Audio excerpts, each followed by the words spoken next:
What's up, y'all? Thank you for stopping by to visit the channel for the College Football Playoff Top 25 Week 12 edition. If this is your first time visiting this channel and you want to hear a different take of college football from an analytical perspective, if you haven't done so already, please click that subscribe button, click the notification bell, and select all so you don't miss out on another video. Also, like the video and share the video. It does help this channel grow. Give me your prediction of what you think the top 25 would be like, and also your impression of the top 6. So, without further ado, let's go ahead and kick this off. And if you're new to the channel, I always start off by stating how the committee does their selection process. So the selection process of the committee is relatively simple. A lot of folks don't really understand what their process is or what it entails, but this is what they use. Wins, losses, quality wins. A quality win is basically a win against a team with a winning record.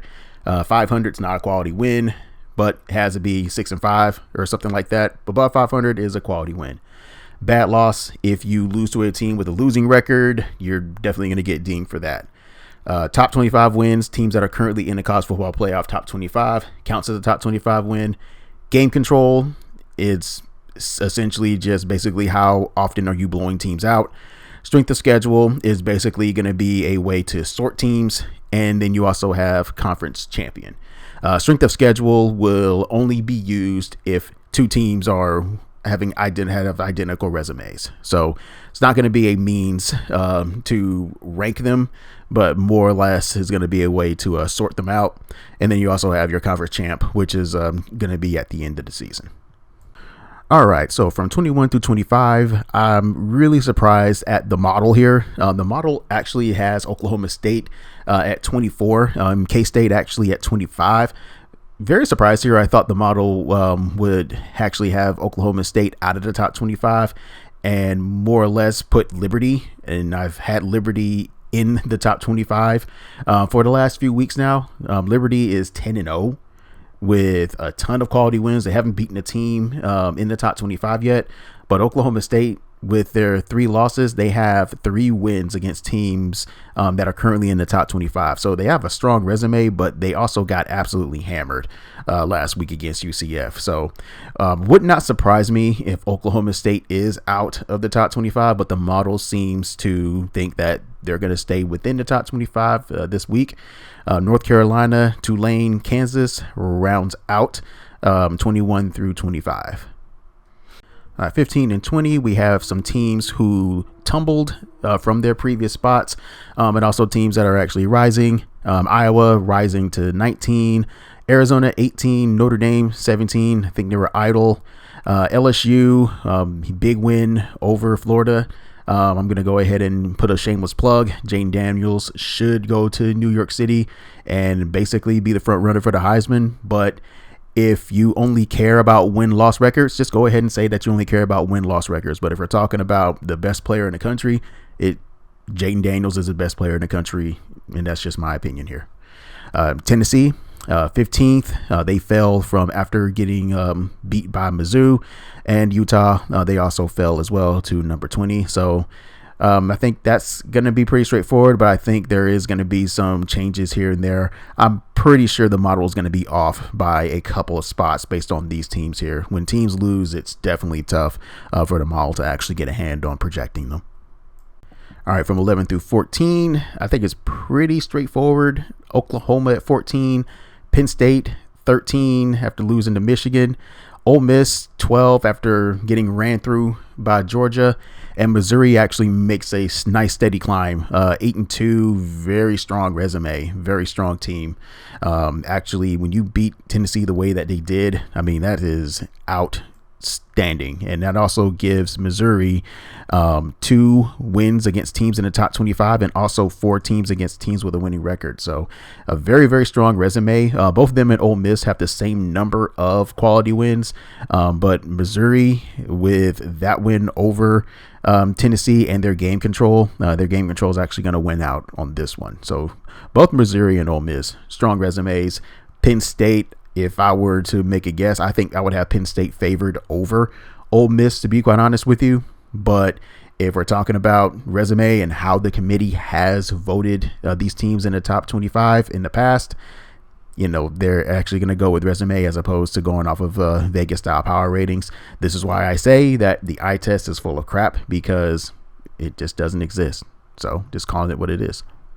And the top 10 are as follows. Oregon State makes a leap to number 10. Very strong team. This game against Washington this upcoming Saturday is going to be one to keep an eye on for sure. Louisville, they clinched their spot in the ACC championship game. They go up to 9th. I don't think they're going to go as high if Texas and Alabama and these other schools, they keep on winning, due to the fact that Louisville's bad loss against Pitt is going to be one that is going to linger on for a long time. Texas and Alabama, they both have similar resumes, except for Alabama. I think they have one more win against a team with a winning record. They both have the same number of top 25 wins. Game control, Alabama slightly ahead in game control. I think they're at 15.4 and Texas is at 15.3. The only thing that Texas has over Alabama is that head-to-head tiebreaker. Strength of schedule is definitely the same between the two of them. But if you're an Alabama fan, you are the biggest Iowa State fan this weekend. So you're going to need them to do it again, just like how Iowa State did it in 2011 when they beat Oklahoma State in an upset.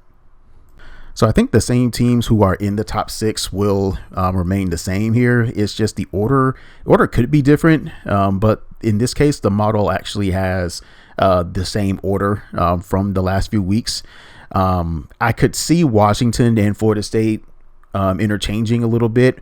Washington has 3 wins against teams in the top 25. The only other teams that are currently in the top 25 with 3 or more is Texas, Alabama, and Oklahoma State. So, I mean, they're definitely in a pretty elite territory when you're talking about beating top 25 teams. So I could see Washington going to 4th and Florida State dropping to 5th. Florida State only has 1 win against a team that's currently in the top 25. So I could see that changing. If it were me and I was doing the rankings, I would probably have Georgia at 1 and Ohio State at 2. Georgia and Ohio State, their game control is dead even. But I think with the win over Ole Miss, I could actually see Georgia getting the nod. It's razor thin in my opinion, but I could actually see Georgia getting the nod at 1. But the way the model projected, I think I could have it wrong here, to be honest with you, but the model has everything the same. Ohio State, Georgia, Michigan, Florida State as the top 4. But like I said, that's just the model's projection. So I'm very curious to see how the committee is going to view the Georgia win over Ole Miss, if they're going to give it a little bit more weight over Ohio State. But we'll see. But I just honestly don't know how the committee is going to vote, to be quite honest with you, because it seems like they may go resume one week or they may go game control the next. So that should be it for the top 25 playoff committee formula projection. So let me know what your thoughts are in the comment section below and give me your prediction on what you think the top 25 should be in your opinion, or what the top 6 should be. Thank you and have a great week.